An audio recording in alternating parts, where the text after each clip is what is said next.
E a notícia dessa quinta-feira é a ordem do ministro Alexandre de Moraes, do Supremo Tribunal Federal, de transferir o ex-presidente Jair Bolsonaro da sede da Polícia Federal em Brasília para o 19º Batalhão da Polícia Militar no Distrito Federal, que fica dentro do complexo penitenciário da Papuda.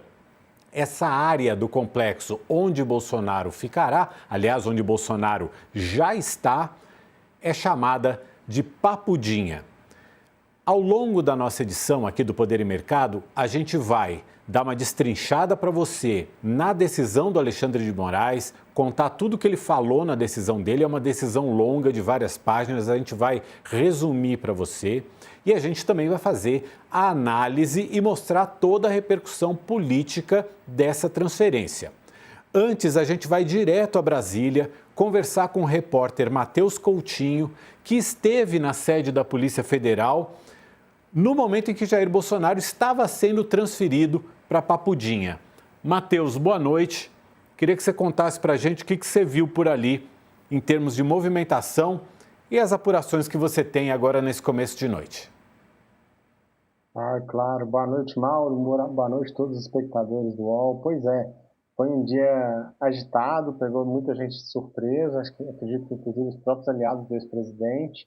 E o que aconteceu foi que o Supremo divulgou a decisão e pouco tempo depois foi divulgado que a transferência já tinha sido realizada, entendeu? Então, a rigor, assim, mal deu tempo dos apoiadores se aglomerarem em frente. Eram poucas pessoas ali, apoiadores dele, que chegaram, devia ter mais ou menos uma meia dúzia, e não deu para ver exatamente o comboio saindo, entendeu? Então, assim, foi uma iniciativa bem orquestrada, né, pela Polícia Federal, pelo Supremo, para evitar também mais aglomerações, mais confusão.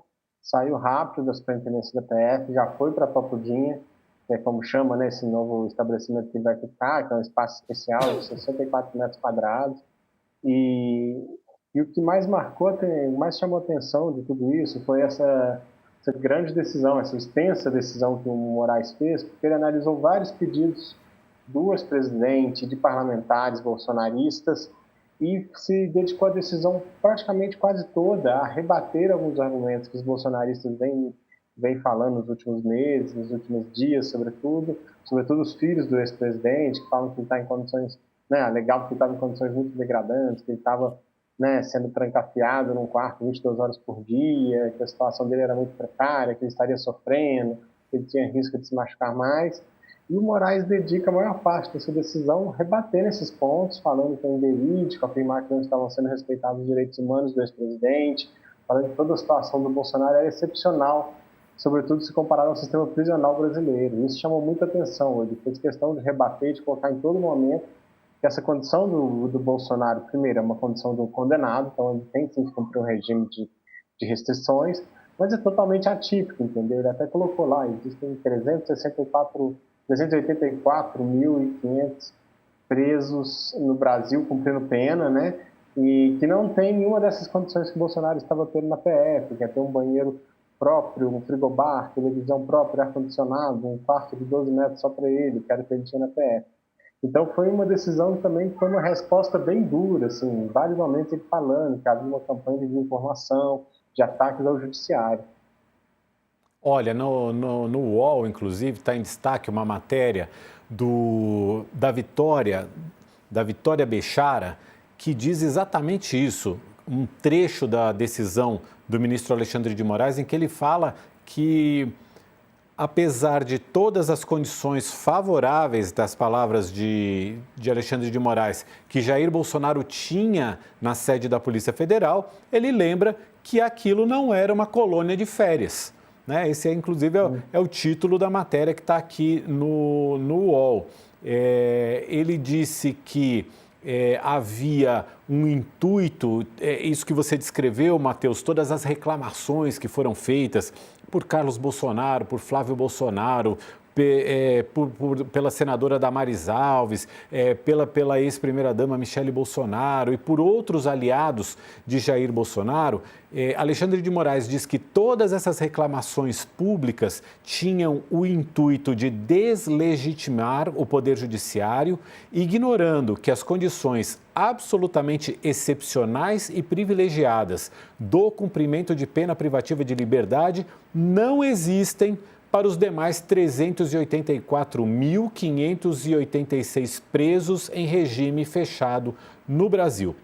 Ressalte-se, entretanto, que essas condições absolutamente excepcionais e privilegiadas não transformam o cumprimento definitivo de pena de Jair Bolsonaro em uma estadia hoteleira ou em uma colônia de férias, como erroneamente várias das manifestações anteriormente descritas parecem exigir.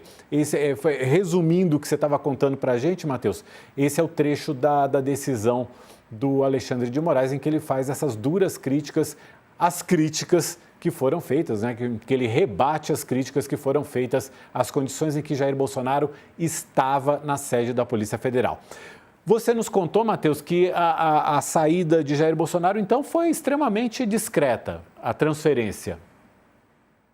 Foi pouco tempo depois que ele tinha saído, tanto o próprio Supremo quanto a Polícia Federal já haviam confirmado que a transferência já havia sido realizada. Então, assim, ninguém pegou na saída ali, o comboio saindo, etc.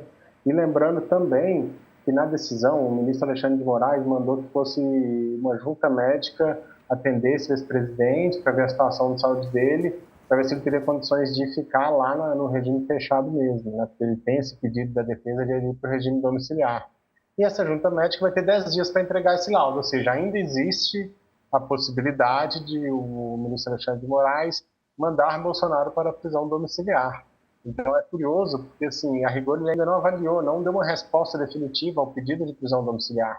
Só que, ao mesmo tempo, ele traz uma decisão que é basicamente só rebatendo os argumentos bolsonaristas e mais que isso, né? Ele, mais uma vez, ele passa aquela impressão de que ele está dobrando a aposta, né? Tinham vários bolsonaristas, os filhos do ex-presidente, principalmente, capitaneando essas campanhas nas redes sociais, entrevistas, todo momento falando que a situação do país deles era muito grave, falando a tortura, e o Moraes vai lá e meio que dobra a aposta e fala, olha, a despeito, né, de todos esses ataques, todas essas mentiras, eu vou transferir Jair Bolsonaro imediatamente para Papudinha. Não teve um pedido específico disso, dele ser levado para Papudinha, que chama atenção.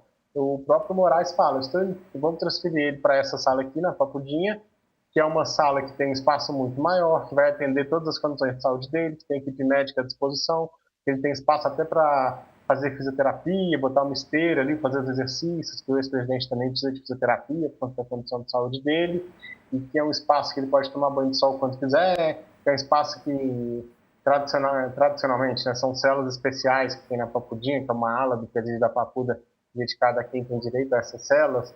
São células que comportam 4 pessoas e aí vai ficar só o Bolsonaro. Exato. Então, assim, é basicamente quarto, com cama, com cozinha à disposição para ele. Vai ter cozinha, fogão, vai ter um banheiro, vai ter um espaço aberto. Então, assim, é um lugar que traz outras condições, traz um outro universo de condições, inclusive melhores. Então, assim, o Moraes, ele não só rebate os bolsonaristas, como ele dobra a aposta e fala, não, ele vai ficar preso, inclusive, nesse local aqui, com condições mais favoráveis ainda, mais excepcionais ainda.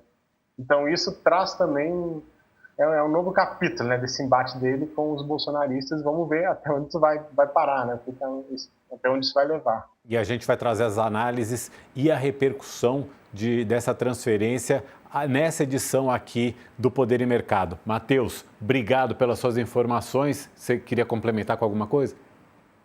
Não, só agradecer mesmo, Mauro, e desejar uma boa noite a todos aí. Obrigado pelas informações, uma boa sequência de trabalho aí para você.